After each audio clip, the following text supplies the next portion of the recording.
పిన్నెల్లి రామకృష్ణారెడ్డి గారు, వారి సోదరుడు పిన్నెల్లి వెంకటరామిరెడ్డి గారు ఇద్దరు కూడా ఈ రోజున సుప్రీంకోర్టు ఆదేశాల మేరకు మరి ఉన్నటువంటి మాచర్ల కోర్టులో ఈరోజు సరెండర్ అవుతూ లొంగిపోతూ విషయం మీ అందరికీ కూడా తెలుసు. అయితే జిల్లాలో గతంలో ఈ గుండ్లపాడులో జరిగినటువంటి జంట హత్యలు అంటే డబుల్ మర్డర్ జరిగినప్పుడు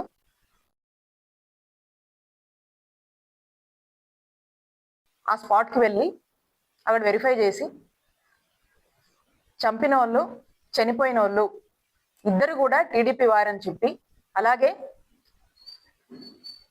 వీరిద్దరూ కూడా వారి మధ్య ఉన్నటువంటి ఆధిపత్య పోరులో భాగంగానే అక్కడ ఈ హత్యలు జరిగాయని చెప్పి స్వయాన ఎస్పీ గారే ప్రకటన ఇవ్వడం మనం అందరూ కూడా చూసాం.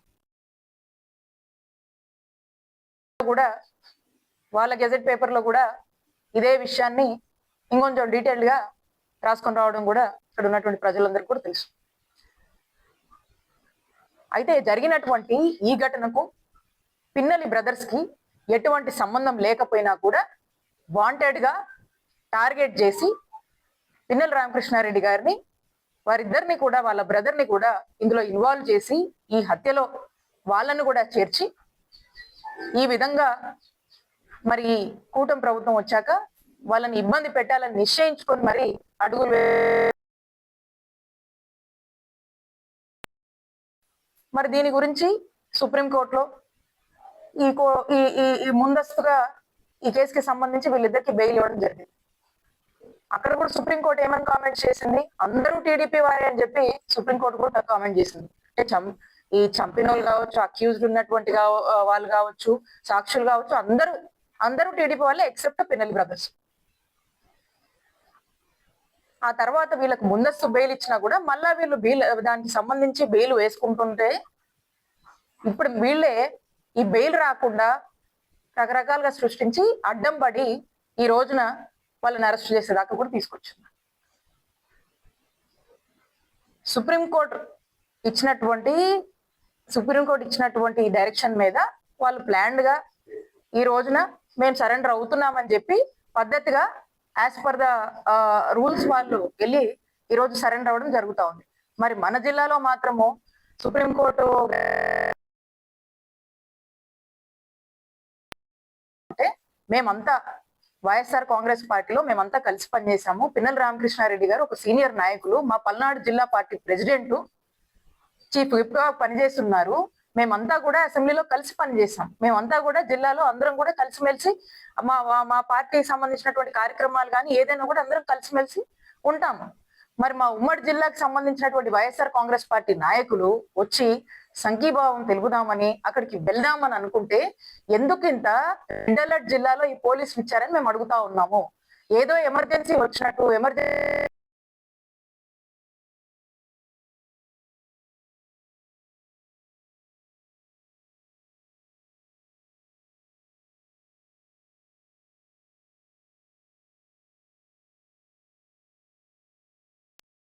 నుంచి కూడా ఇంటి చుట్టూ పోలీసులను పెట్టి నైట్ నోటీసులు ఇస్తామంటారు. అంటే ఎక్కడికైనా పారిపోతున్నామా మేము, లేదా ఏదో జరిగిపోయిందని ఏదో వేడుకలు చేసుకున్నాం అనుకుంటున్నామా, ఎక్కడైనా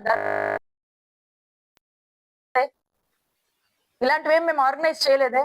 మా పార్టీ నాయకుడుగా మేమందరం కూడా కలిసిమెలిసి పనిచేస్తున్నటువంటి నేపథ్యంలో ఈ విధమైనటువంటి ఇబ్బంది వచ్చింది, వారు వెళ్తున్నారు, వారికి సంఘీభావంగా మేము వెళ్దాము, వారిని కలిసి వద్దాము అని చెప్పి మేము వెళ్ళాలనుకుంటే దీనికి పోలీసులు ఇంత హై అలర్ట్స్, ఇంత ఇంత ఇంత ఇంత ఉద్రిక్తత ఈ జిల్లాలో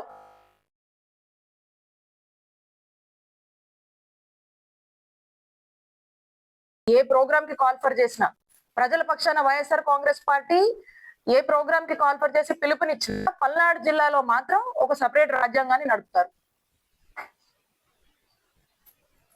ఏంటిది? ఇక్కడే ఏ ఇష్యూస్ వచ్చినా కూడా సామాన్య ప్రజలు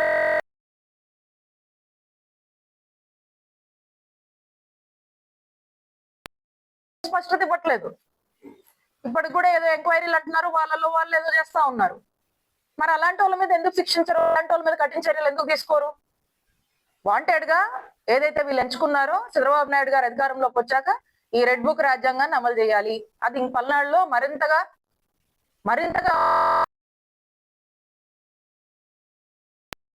పాల్గొనకూడదు. ఇక్కడ వైఎస్ఆర్ కాంగ్రెస్ పార్టీ పల్నాడు జిల్లాలో ఎక్కడ ఎవరు యాక్టివ్ ఉన్నా కూడా వాళ్ళని అరెస్టులు చేయాలి, అక్రమ అరెస్టులు చేయాలి, కేసులు పెట్టాలి, జైల్లో వేయాలి. అవుతా ఉంది. కాబట్టి పోలీసుల వైఖరిని మేము తీవ్రంగా ఖండిస్తున్నాము. ఈ రోజు మేము సంఘీభావంగా పిన్నెల్లి బ్రదర్స్ కి వారికి అండగా ఉందాము, వారి దగ్గరికి వెళ్ళి అందరం నాయకులు అందరం కూడా ఎక్కడికక్కడ ఇన్ఛార్జ్లో వెళ్ళి కలిసి వద్దాం అనుకుంటే మమ్మల్ని గృహ నిర్బంధం చేసి, మమ్మల్ని రాత్రి నుంచి హింసించి, మమ్మల్ని బయటికి రాకుండా చేసి, వారు కోర్టులోకి వెళ్ళి సరెండర్ అయిన తర్వాత కూడా అది చెక్ చేసుకొని మమ్మల్ని బయటికి కారులు ఎక్కనివ్వలేదు, బయటికి రానివ్వలేదు. మరి కాబట్టి ఇదే పద్ధతిలో ఉంటుందని చెప్పి అనుకుంటా ఉన్నారు. ఖచ్చితంగా మీ యొక్క వైఖరి మేము పూర్తిగా కూడా వైఎస్ఆర్ కాంగ్రెస్ పార్టీ తరఫున ఖండిస్తున్నాము.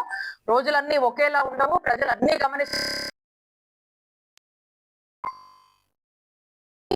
ఇలాంటి ఒంటెద్దు పోకడతో లేదా అత్యుత్సాహం పోతున్నటువంటి పోలీసులు కూడా బుద్ధి చెప్తామని చెప్పి తెలియజేసుకుంటున్నాం.